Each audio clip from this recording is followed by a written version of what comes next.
Welcome back to the Zero Takes channel. Today, we are going to be predicting all of the World Cup awards and, you know, different aspects of the World Cup, like, player of the tournament, Golden Ball winner, stuff like that.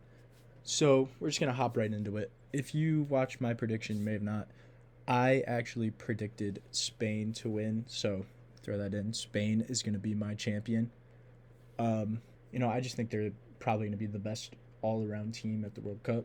And with that, that kind of leads me to believe that Yamal's going to win the Golden Ball. I think he's going to be the best player at the tournament.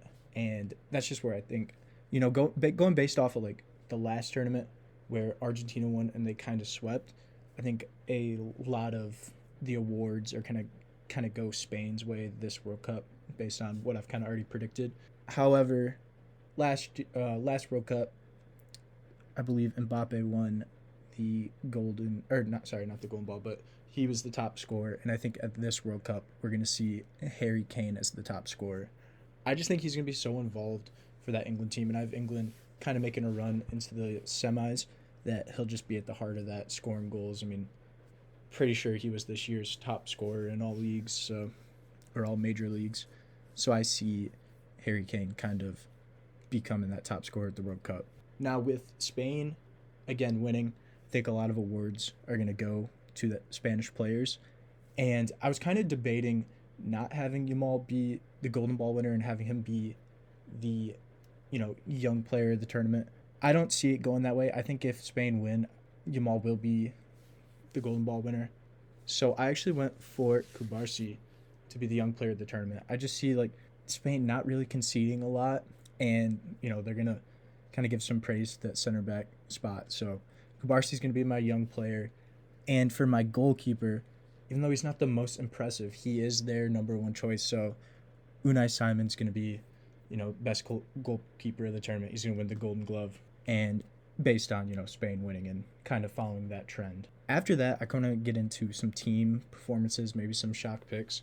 My dark horse, even though it's not really a dark horse, I kind of consider the dark horse to be outside of the top 8, World Cup odds projections. So my dark horse is actually going to be Morocco. And I just think they're going to have a good tournament. I think they have a pretty good run at it. They're going to finish either first or second in their group. I believe I put them first in the group. I think they're going to have a really strong tournament. I can see them getting to the quarterfinals really easy. And if they get back-to-back semis, which is completely possible, I think that, I think they have a good chance of that. And, I think you kind of have to make them dark horses there because realistically, they're not touted as a favorite. So those are my logistically my dark horses. And then my surprise team, as you've probably seen from my predictions, or if you've seen it, it's the Ivory Coast. They just have a good squad and some good players, and I can see real magic happening there. I had them as my shock pick, put them first in their group, and I could just see, them getting a result against Ecuador, maybe getting a result against Germany. I don't know how far of a run after that. I think I had them winning one, maybe getting to the quarters. If they get to the quarters, I think complete shock. So that is my surprise team in the Ivory Coast. I think they can do it. They got a lot of young stars. That's just, my prediction there. I think the Ivory Coast will be like the surprise team. Now, surprise in another way, the most disappointing team, for me, it's going to be the Netherlands. If they get first or second in their group, they end up having a really rough path. I think they end up either playing like Spain or France pretty early.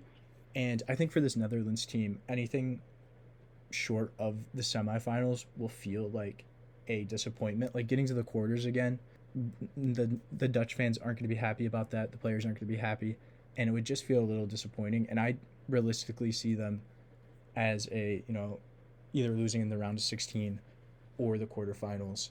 So for me, Netherlands, they are my shock, underachievers for this tournament. Now I want to move on to some breakout stars, and I have like two different looks at this.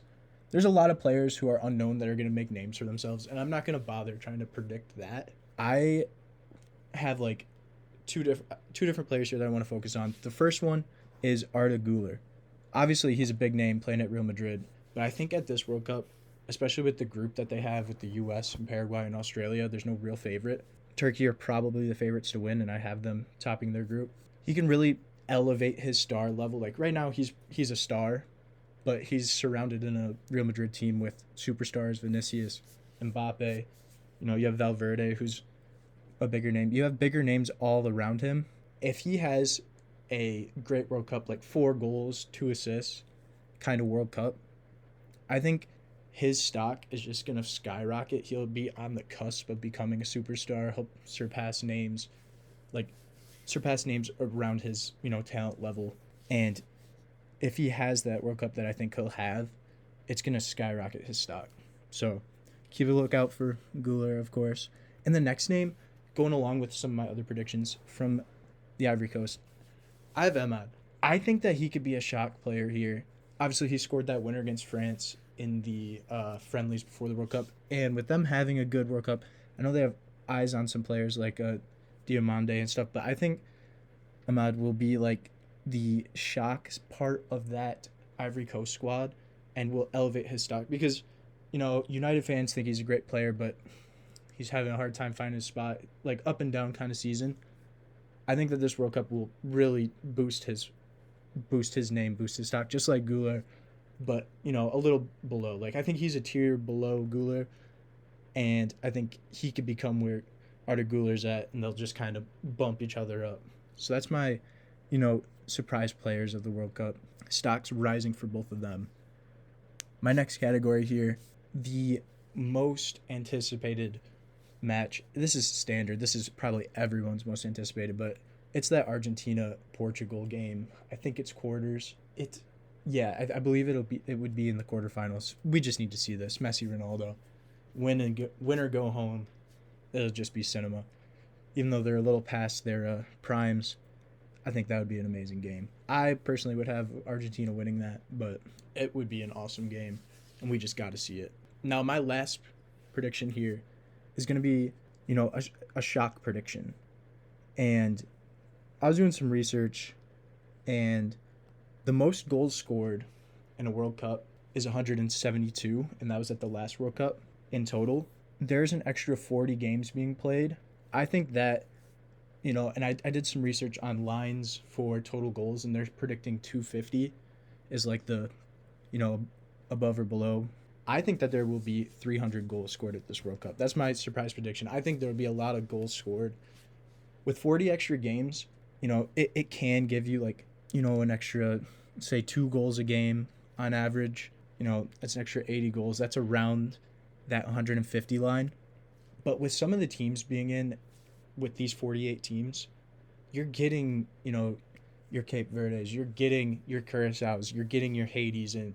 And I think those big teams can really take advantage of that position. Even like middling teams, usually you get a lot of draws 1-1 in a regular World Cup where you have more level teams. But with these subpar teams per se, I think you're going to see a lot of 6-0s, 5-0s, and then those mid teams can get 3-0s, 4-0s out of that. So I think there will be 300 goals scored, smashing the 250 out of the water.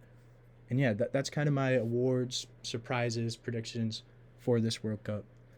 Again, thanks for watching.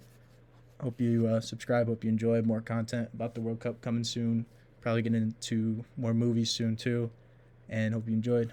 Thank you.